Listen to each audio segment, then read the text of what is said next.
Hi friends, அனைவருக்கும் வணக்கம். நாம் இன்னைக்கு குழந்தைங்களுக்கு ரொம்ப ரொம்ப பிடிச்ச பாஸ்தா ரெசிபி எப்படி செய்யலாம்னு பார்க்கலாங்க. குழந்தைங்க அடிக்கடி இந்த பாஸ்தா விரும்பி கேட்பாங்க. ஸோ நம்ம இன்னைக்கு கடையில் வாங்கி கொடுக்க தேவையில்லைங்க, வீட்டிலேயே சிம்பிளாகவும் அதே டைமில் ரொம்ப டேஸ்ட்டாகவும் செஞ்சிடலாங்க.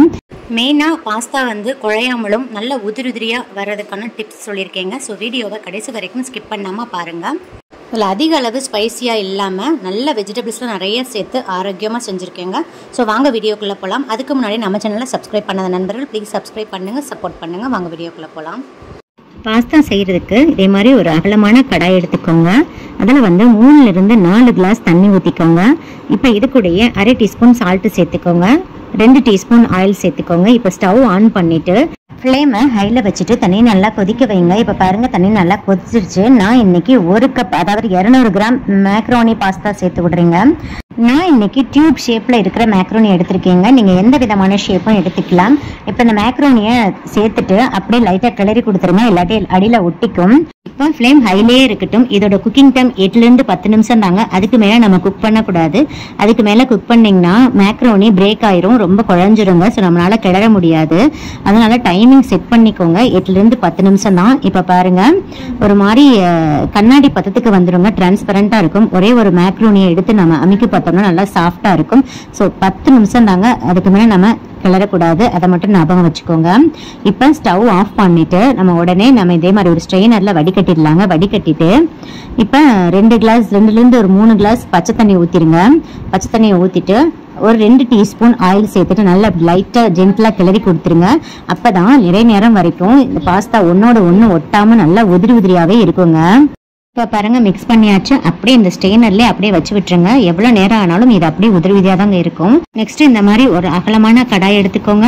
3 டீஸ்பூன் ஆயில் சேர்த்து விட்டுருங்க. இப்போ ஸ்டவ் ஆன் பண்ணிட்டு எண்ணெய் நல்லா காய வச்சுக்கோங்க. எண்ணெய் நல்லா காயவும் நான் இன்னைக்கு 2 மீடியம் சைஸ் பெரிய வெங்காயத்தை நல்லா ஃபைனாக சாப் பண்ணி வச்சுருக்கேங்க. அதை அதில் சேர்த்துடலாம். சேர்த்துட்டு வெங்காயத்தை நல்லா சிவந்து வர்ற அளவுக்கு வதக்கிக்கோங்க. பாருங்க, இந்த அளவுக்கு வெங்காயம் நல்லா சிவந்து வரணும். இப்போ 1 டீஸ்பூன் இஞ்சி பூண்டு விழுது சேர்க்குறேங்க. இஞ்சி பூண்டு விழுது சேர்த்துட்டு அந்த இஞ்சி பூண்டு விழுதோட பச்சை வாசனைலாம் போகிற அளவுக்கு ஒரு 1 நிமிஷத்துக்கு நல்லா வதக்கி கொடுத்துருங்க.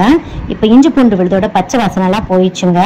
நெக்ஸ்ட் 3 மீடியம் சைஸ் பழுத்த தக்காளியா எடுத்து தண்ணி எதுவும் ஊத்தாம மிக்சியில நல்லா பேஸ்டா அரைச்சு வச்சிருக்கீங்க. நீங்க சிறிய தக்காளியா, ரொம்ப சிறிய தக்காளியா எடுத்தீங்கன்னா 4 தக்காளி எடுத்துக்கோங்க. இப்ப தக்காளி சேர்த்துட்டு ஒரு 2 நிமிஷத்துக்கு நல்லா வதக்கி கொடுத்துருங்க.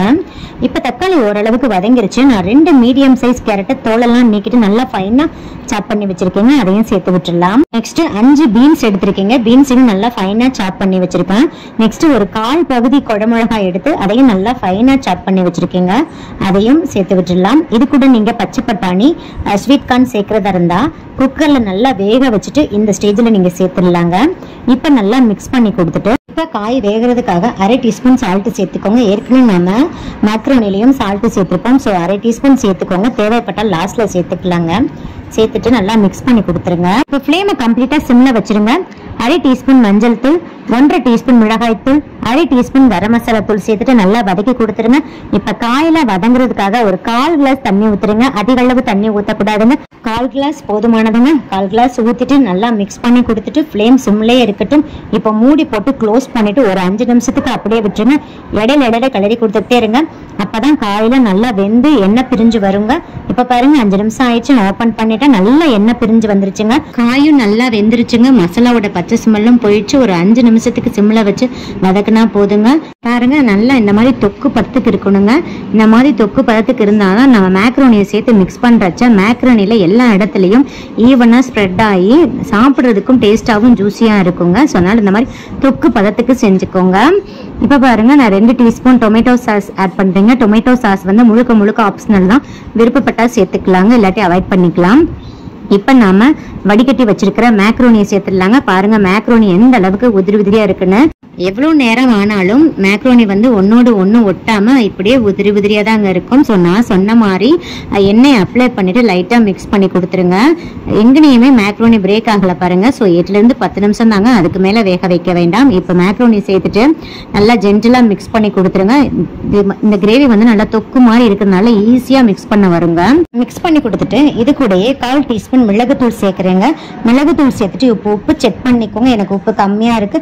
அரை டீஸ்பூன் சால்ட் சால்ட் சேர்த்துட்டு நல்லா மிக்ஸ் பண்ணி கொடுத்துட்டு ஃப்ளேம் சிம்லயே இருக்கட்டுங்க. இப்போ ஒரு நிமிஷத்துக்கு மூடி போட்டு க்ளோஸ் பண்ணிடலாங்க. அப்பதான் நம்ம சேர்த்துருக்கிற உப்பு, காரம், புளிப்பு எல்லாமே மேக்ரோனில இறங்கிட்டு நல்லா சாப்பிட்றதுக்கு டேஸ்டா இருக்குங்க. இப்போ ஒரு நிமிஷம் ஆயிடுச்சு, நான் ஓபன் பண்ணிட்டேன். இப்போ ஒரு கைப்பிடி அளவு கொத்தமல்லி தழையை நல்லா வாஷ் பண்ணிட்டு ஃபைனா சாப் பண்ணிட்டு சேர்த்து விட்டுக்கோங்க. நல்லா வாசமா இருக்குங்க. அது கொத்தமல்லி தழை சேர்த்துட்டு நல்லா மிக்ஸ் பண்ணி கொடுத்துருங்க. இப்போ கம்ப்ளீட்டா ஸ்டவ் ஆஃப் பண்ணிடுங்க. இதுல 2 டீஸ்பூன் லெமன் ஜூஸ் சேர்க்குறீங்க. லெமன் ஜூஸ் சேர்க்கறதுக்கு முன்னாடி நீங்க டேஸ்ட் பண்ணி பாருங்க. உங்களுக்கு அந்த தக்காளி பழத்தோட புளிப்பு சுவையே கரெக்டா இருந்தா நீங்க சேர்க்க வேண்டாம். பாஸ்தாக்கு கொஞ்சம் புளிப்பு சுவை அதிகமா இருந்தாதாங்க சாப்பிட்றதுக்கு ரொம்ப டேஸ்டா இருக்கும். ஸோ இதுல லெமன் ஜூஸோட புளிப்பு சுவையும் சேர்ற பட்சத்தில் சாப்பிட்றதுக்கு ரொம்ப டேஸ்டாகவும் அதே சமயத்துல ரொம்ப ஜூஸியாகவும் இருக்குங்க. ஸோ நீங்க லெமன் ஜூஸ் சேர்க்கிற பட்சத்துல கண்டிப்பா ஸ்டவ் ஆஃப்ல தாங்க இருக்கணும், இல்லாட்டி கசப்பு சுவை கொடுத்துரும். பாருங்க ஃப்ரெண்ட்ஸ், ஃபைனா நம்மளோட கமன்னு வாசனையோட பாஸ்தா ரெடி ஆயிடுச்சு. ரொம்ப ரொம்ப டேஸ்டா இருக்கும். இதுல நிறைய வெஜிடபிள்ஸ் சேர்த்து செஞ்சிருக்கும். ஸோ குழந்தைங்க கேட்கும் போதெல்லாம் நாமளே செஞ்சு கொடுக்கலாம், கடையில வாங்க தேவை. இப்போ நெக்ஸ்ட் ரெசிபி குழந்தைங்களுக்கு ரொம்ப ரொம்ப பிடிச்ச ஃப்ரைட் ரைஸ் எப்படி செய்யலாம்னு பார்க்கலாங்க. குழந்தைங்க அடிக்கடி விரும்பி கேட்குறது இந்த ஃப்ரைட் ரைஸ் தாங்க. அதில் வந்து நம்ம எந்த விதமான சாஸ் எதுவுமே சேர்க்காம நிறைய வெஜிடபிள்ஸ்லாம் சேர்த்து ரொம்ப ஹெல்த்தியாகவும் ரொம்ப ஹைஜீனிக்காகவும் எப்படி செய்யலாம்னு பார்க்கலாங்க. குழந்தைங்க கேட்கும் போதெல்லாம் நாமளே நம்ம கைப்பட செஞ்சு கொடுத்தோம்னா ரொம்ப திருப்தியா இருக்குங்க. ஸோ வாங்க இந்த ஃப்ரைட் ரைஸ் எப்படி செய்யலாம்னு பார்க்கலாம். வாங்க வீடியோக்குள்ள போறதுக்கு ஃபர்ஸ்ட் சாதத்தை இந்த மாதிரி உதிரியா வடிச்சு எடுத்து வச்சுக்கோங்க. நீங்க சாதம் வேக வைக்கிறச்ச 1 டீஸ்பூன் ஆயில் ஊற்றி வேக வச்சுக்கிட்டீங்கன்னா சாதம் ஒன்னோடு ஒன்று ஒட்டாம வருங்க. வேக வச்ச சாதத்தை ஒரு அகலமான பிளேட்ல கொட்டிட்டு எகைன் இது கூடயே 1 டீஸ்பூன் ஆயில் சேர்த்துட்டு நல்லா லைட்டா மிக்ஸ் பண்ணி கொடுத்துட்டு அப்படியே ஆற வச்சிருங்க.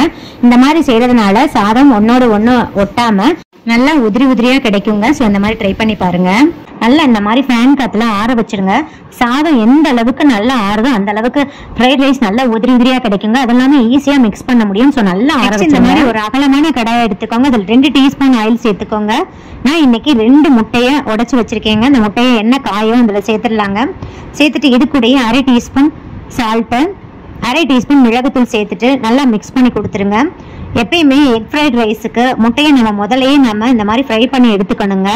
இது கூடயே நம்ம வெஜிடபிளை போட்டு நம்ம ஃப்ரை பண்ணோம்னா அந்த வெஜிடபிள்ஸ்ல மேலே ஃபுல்லாக அந்த எக் கோட் ஆகிக்கிட்டு நமக்கு சாப்பிட்றதுக்கு நல்லா இருக்காதுங்க. அதுவும் இல்லாமல் ரொம்ப நேரம் எக் நம்ம ஃப்ரை பண்ணோம்னா எக் ரொம்ப ஹார்ட் ஆயிருங்க. ஸோ அதோட சாஃப்ட்னஸ் போயிடும்.